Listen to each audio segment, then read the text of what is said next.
The first stage of learning is to get familiarized with all the tools, like Tan Sao, Pak Sao, and many more.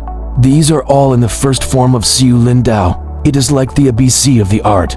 Over time of practice, you will get to understand the biomechanics of executing each hand movement or technique.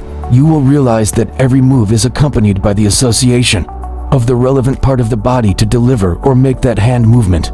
It is never an independent move.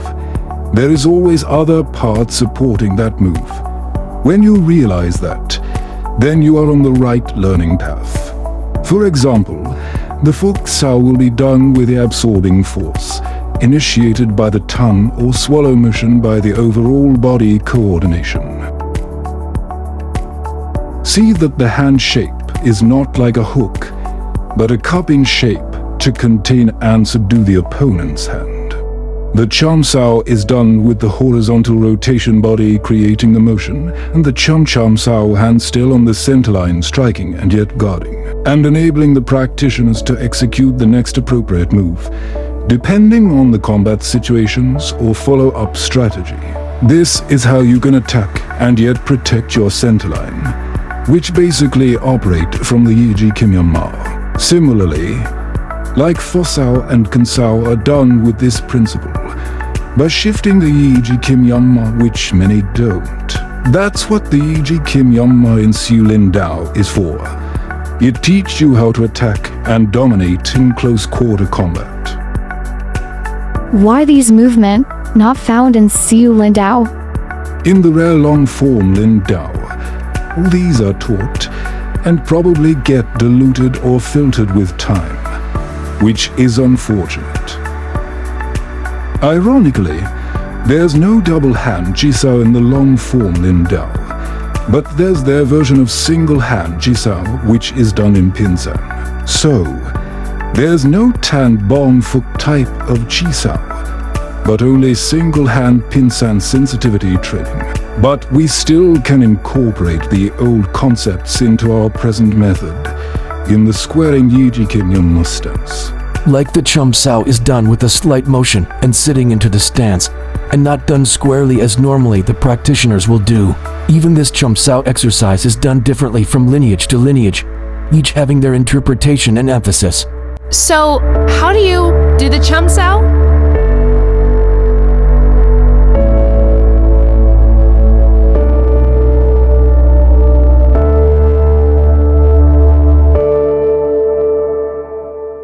Jet Sao is preferred as you can receive the energy to divert the strike, and at the same time destabilize the opponent.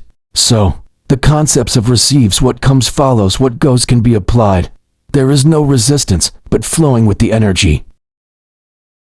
Another technique is Fan Sao, literally meaning flipping. In this case is deflecting the attacking forearm. Down, down.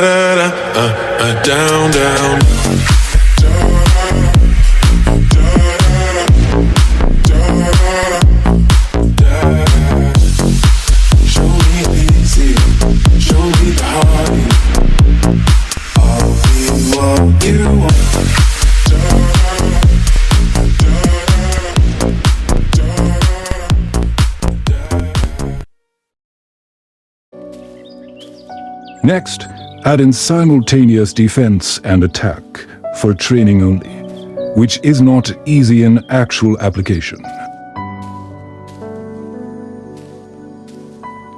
Most strike will be followed with more strikes by the attacker, so it is important to take this into consideration. And you must be prepared to counter them, which Chisao is a good training platform for that. Make sure to use the Chisao platform to develop all the associated movements and energy disposition. Without these, your Kung Fu will be superficial. The training also teach you how to be comfortable to fight at that range, which many are not. The present modern Wing Chun practices the Tan Bong Fuk method of Chisao. Basically, there are three initial techniques of Pak Ta, Kung To and Lap Tao.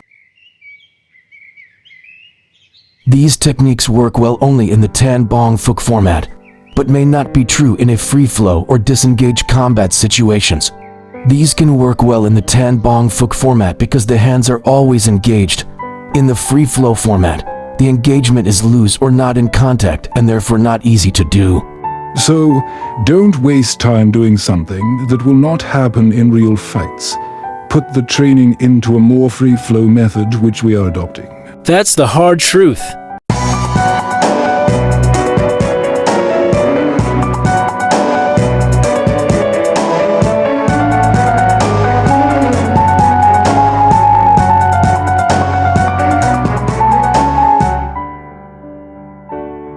The concept of squaring is an asset, but at the same time a liability. It is a preference of combat strategy and very much in relation with the opponent. Like the Chum Kier rotation move can be done if the opponent is square with respect with you, when you are doing Chisao, but not easy in the free-flow combat scenarios. Training should include strikes that come from different directions and not limited to Wing Chun method. Then the training can be realistic and not stuck in your own fallacy. For a start, there can be a feeder to create different striking scenarios, so that one can concentrate on how to handle, control, manipulate and counter. By the defending and recovery and sometimes desperate emergency move, that's when the Biu techniques will come out naturally.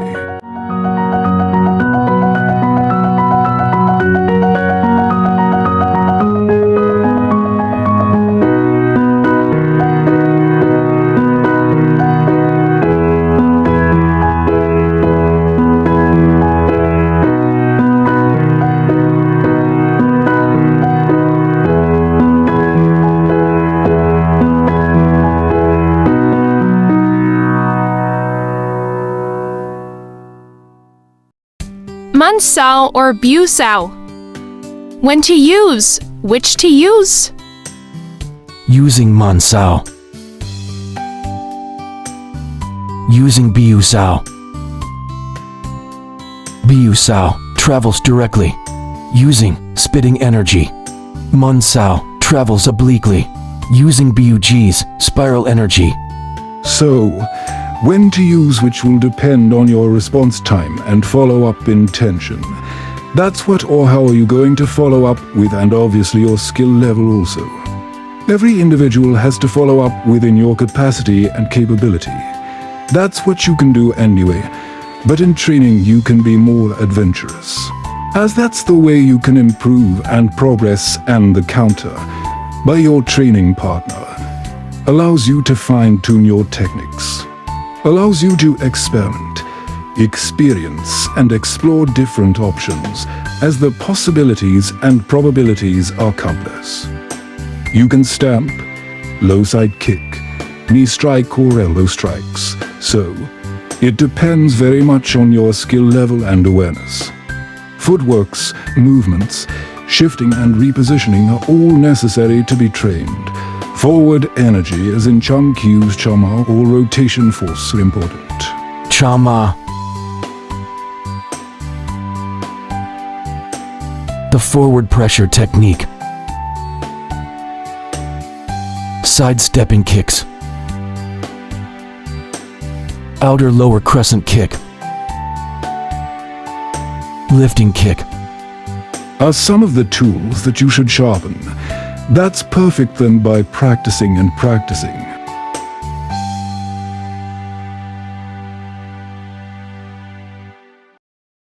When you see Chama with the packed tar, definitely the delivered power will be enhanced by the momentum created by the Chama. But if you know how to shift and at the same time Chama, then the counter-attack will be very powerful. So, everything is relative. It is relative to how much